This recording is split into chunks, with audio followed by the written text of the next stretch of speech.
Bonsoir encore et merci beaucoup. Il y a un problème aujourd'hui. Olivier Kamitatou quitte Moïse Katumbi. Olivier Kamitatou quitte Moïse Katumbi. Il faut faire très attention. Vous voyez, je vous ai toujours dit, chaque fois vous nous injuriez, vous dites que non. Chaque fois vous nous injuriez, vous dites que non. Voilà, pasteur, vous là, vous êtes tshisekidiste, vous êtes fasciste. Un pasteur ne peut pas être. Non. Nous vous expliquons la raison pour laquelle nous aimons Félix Tshisekedi. Ce n'est pas un jeu. Écoutez, je vais vous faire comprendre une chose. Kabila demande à Félix Tshisekedi de respecter la Constitution. Que dit la Constitution? La Constitution dit ceci, qu'un ancien président reste sénateur à vie et ne peut plus se représenter aux élections. Maintenant, Kabila est là. Il ne représente rien pour le moment par rapport à la politique du Congo. Il est un ancien sénateur. La RDC est en conflit avec le Rwanda. Maintenant, dites-moi, qu'est-ce que vous voulez qu'on vous dise par rapport à la situation de Kabila? Non, dites-moi un peu. Vous voulez qu'on vous dise quoi par rapport à la situation de Kabila? Il n'est pas dans la scène politique. Félix se bat avec le Rwanda et nous avec Kabila. Maintenant, vous voulez qu'on soit au milieu entre... Un pasteur soit au milieu entre Félix Tshisekedi et Kabila. Oh, mais finalement, je ne comprends pas. Félix ne se bat pas avec Kabila, il se bat avec le Rwanda. Vous voulez me demander d'être au milieu entre Félix Tshisekedi et le Rwanda? Mais c'est mon président. Vous avez compris? C'est mon président, je ne veux pas être au milieu, c'est impossible. J'aime mon président, c'est le président de la RDC. Kabila n'est pas le président de la RDC. Le président de la RDC se bat avec Paul Kagame. Kabila n'est pas là. Mais pourquoi vous voulez ramener Kabila sur la scène politique alors qu'il est déjà parti, alors qu'il est en repos? Vous avez compris? C'est que vous êtes dans l'erreur. Vous ne comprenez pas ce que vous êtes en train de dire. À moins que vous acceptiez que Kabila, c'est lui qui travaille avec Kagame. Là, c'est normal. Mais vous n'acceptez pas que Kabila est dans la rébellion. Or, pour le moment, le problème du pays, ce n'est pas un problème de Félix Kabila, c'est un problème de la rébellion. Mais vous placez toujours Kabila en face de Félix. Mais dites-moi, donc vous voulez dire que Kabila est rebelle? Vous avez nié, vous avez dit que non, Kabila n'est pas dans la rébellion. Et alors, nous, notre problème, c'est la rébellion et Kagame, c'est tout. Maintenant, pourquoi vous voulez placer Kabila? Pourquoi vous voulez dire que nos pasteurs soient au milieu entre Kabila et Félix? Pourquoi? Ne vous trompez pas. Nous sommes en train de vous enseigner la bonne politique. Et cette bonne politique, plusieurs personnes qui nous ont critiqués hier, aujourd'hui commencent à reconnaître ce que nous avions parlé. Peut-être vous allez me dire que non, pasteur, il faut vérifier, c'est l'intelligence artificielle. Peut-être c'est l'intelligence artificielle. Mais écoutez, peut-être c'est que l'intelligence artificielle dit, disant que c'est sorti de la bouche d'Olivier Kamitatou. Suivez un peu. Première déclaration. Je quitte l'ensemble pour la République. Je suis l'enfant d'un homme politique, mais c'est mon père biologique qui m'a formé. 2. Aucun politicien congolais ne m'a façonné. Au contraire, c'est moi qui ai contribué à faire émerger d'autres leaders aux yeux du monde comme étant des sages. Au fait, vous allez comprendre de qui il était en train de parler. Il parle certainement de Moïse Katumbi. C'est lui qui a fait sortir Moïse Katumbi comme étant un homme sage. Mais lui n'a jamais été façonné. Au fait, il répond aux détracteurs de ces gens qui l'attaquent. Il dit Moïse ne m'a jamais façonné. C'est par contre moi qui l'ai fait sortir comme un homme sage.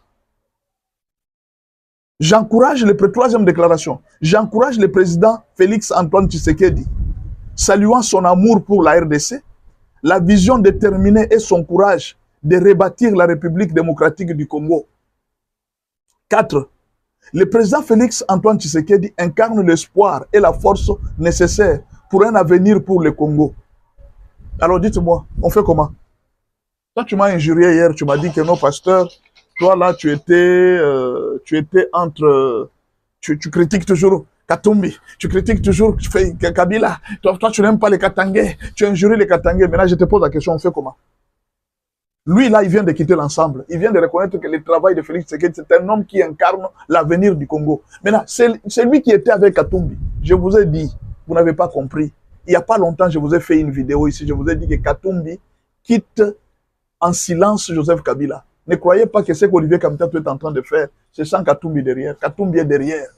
Mais Katumbi ne peut pas se dévoiler parce qu'ils ont fait des accords avec Kabila, ils ont fait des accords avec Les M23, pour le moment, s'ils essayent de se faire sortir comme ça, on va les tuer. Mais je vous ai dit, Katumbi ne sera plus supporté de vivre à l'étranger du pays. Il a beaucoup d'intérêt au Congo et à Lubumbashi. Il veut vivre en paix chez lui. Et alors, il regarde que la politique commence à lui créer beaucoup d'ennuis. Il dit aux autres, il dit, mais débrouillez-vous. Vous pensez que ce sont les gens qui ont quitté Katumbi. C'est Katumbi qui a quitté le parti. C'est comme si c'est Katumbi qui leur a dit, écoutez, moi, l'histoire des partis là, moi, j'abandonne. Moi, je vais vivre en paix. Peut-être que c'est son frère qui lui a donné les conseils. Et tout le monde commence à se retirer. Il dit, non, non, l'avenir politique n'y est plus. Moïse Katumbi lui-même n'est plus fort dans les activités politiques. Il ne veut plus d'ailleurs. Je vous ai dit que vivre en dehors du Congo, c'est très difficile. Vous êtes au Congo ici, vous pensez que vous êtes en train de souffrir. Demandez à ceux qui vivent en dehors du Congo, ils vont vous dire ce qu'on appelle la souffrance. Vous ne connaissez pas ce qu'on appelle la souffrance. Vous vivez chez vous à la maison, vous êtes là, vous dormez le matin, vous vous réveillez le matin. Parfois, vous pouvez commencer à rouler avec la moto, là, vous ne payez ni taxes ni rien. Vous roulez toute la journée, vous faites l'argent. Vous avez votre voiture, s'il est 16 heures, vous sortez, vous allez faire le transport, vous revenez, vous dites non, nous souffrons au Congo.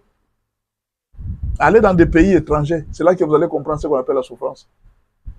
Vous ne savez pas ce qu'on appelle la souffrance. Le jour où vous allez commencer à voyager, vous reconnaîtrez la souffrance. C'est ce qu'on appelle la souffrance. Demandez à ceux gens qui étaient au Congo, qui ont gagné beaucoup d'argent et de richesses, pourquoi ils veulent retourner au Congo. Demandez à ces gens qui sont en dehors du pays, pourquoi ils veulent retourner au Congo. Vous ne les avez jamais posé la question. Pourquoi vous voulez retourner au Congo? Pourquoi Olivier Kamitatou, qui était bien avec Moïse Katumbi, on les voyait comme des gens qui avaient l'argent, qui vivaient bien. Pourquoi Olivier Kamitatou décide de rentrer au Congo? Peut-être vous ne savez pas. Même Nanga, là où il est, il sait que Félix est très important pour le pays, mais il ne peut pas vous le dire, c'est un prisonnier. Même beaucoup de politiciens qui sont autour de Nanga, ils sont en train de chercher la délivrance. Mais ils ne peuvent pas vous dire, ils font semblant, parce que s'ils essayent d'oser, de déclarer même, ils seront tués. Ils savent comment est-ce qu'on est en train de les maltraiter. Ils savent comment est-ce qu'ils sont en train d'être humiliés. Parfois, ils sont obligés d'aller brosser des souliers de gens là, des Rwandais, ils sont là, ils brossent des chaussures là. Ils sont humiliés. Nanga, vous le voyez là, c'est en veste qu'il est. On l'humilie chaque jour. Il y a des décisions qui sont prises sans lui. Mais on dit que c'est lui le chef. Et Nanga même est en train de chercher une occasion, même de rencontrer Félix et de lui dire, Félix, libère-nous s'il te plaît. Nous sommes en train de souffrir. Mais il ne peut pas vous le dire. Même Kabila est en train de souffrir, je vous dis la vérité. Il est en train de souffrir. Il cherche lui aussi la délivrance. Parce que Kagame, quand il te tient, mon frère, pour échapper, ce n'est pas facile. Quand Kagame te tient pour échapper, ce n'est pas facile. Soit tu meurs, soit il te tue, soit il te fait souffrir, soit il te fait disparaître. Que ce soit Kabila, que ce soit Nanga, que ce soit tous ceux qui sont autour de Kagame. Peut-être qu'on ne vous le dit pas. Ils ne viendront jamais vous le dire. C'est le système. Attendez, vous voyez comme Olivier Kamitatou va rentrer au Congo. Je vous ai dit qu'il va passer, rentrer, rencontrer Denis Sassou Nguesso. Denis Sassou Nguesso va lui donner l'occasion de parler pour Félix. Il dit non, tu rentres au pays. Vous comprenez? Ils ont compris que cette histoire, cette aventure est finie. Cette aventure est finie. Il y a négociation. En Suisse, ils sont en train de négocier. Tôt ou tard, que vous le vouliez ou pas, ces gens vont reprendre leurs actes. Pourquoi? C'était facile si cette histoire n'était pas connue sur le plan international. Maintenant que c'est connu sur le plan international, le président Félix Tshisekedi, ce qu'il demande, il ne demande pas quelque chose de mal. Qu'est-ce qu'il dit? S'il y a des soldats parmi les M23 qui n'ont pas tué, qui n'ont pas fait de grands crimes, nous allons les insérer dans l'armée. Ils vont suivre la formation normale d'un soldat. Ce n'est plus que tu entres comme ça, tu es comme ça, on te donne le grade de colonel, ça ne se fera plus comme ça. Il n'a pas refusé. Mais eux ne veulent pas ça. Et ils veulent que même quand quelqu'un était caporal, on lui colle le nom de général, tu entres directement dans l'armée générale. Et voilà ce que nous devons reconnaître avec des généraux qui ont été nommés comme ça. Quand il y a la guerre, ils fuient. Quand il y a l'argent, ils viennent. Vous comprenez? Le président Félix Tshisekedi a refusé ça. Mais eux, peut-être, ils ne veulent pas ça. Ils veulent continuer à contrôler le Congo avec des faux généraux, avec des faux colonels. Le président n'a jamais refusé de négociation avec le M23. Et vous le savez. Même les gens du M23, ils sont en train d'attendre la libération de Félix Tshisekedi. Ces gens souffrent, mes frères. Olivier Kamitatou, il va nous dire la souffrance qu'il a endurée en étant en dehors du pays. Il va nous le dire. Vous allez voir, il y a des vérités qui vont sortir. Demain, peut-être, on ne sait pas, peut-être qu'il aura un poste, on ne sait pas. Nous connaissons ce qui se passe, comment les choses se passent dans notre pays. Mais vous allez apprendre, préparez-vous à écouter des vérités et des vérités qui vont sortir de la bouche d'Olivier Kamitatou. C'est là que vous allez savoir que tous ces gens qui allaient en rébellion, ils étaient en train de pleurer. Pourquoi aujourd'hui les gens comme les gens de Pero Luara et tous les gens de Kabila commencent à attaquer Olivier Kamitatou et Moïse Katumbi? C'est parce qu'ils ont compris que Moïse Katumbi les a quittés. Le départ d'Olivier Kamitatou, ne croyez pas que Olivier Kamitatou a un problème avec Moïse Katumbi, c'est faux, ils n'ont pas de problème. C'est Moïse lui-même qui lui a dit, pars, je te suis, je suis derrière. Si vous ne connaissez pas la politique, c'est comme ça que les choses se font.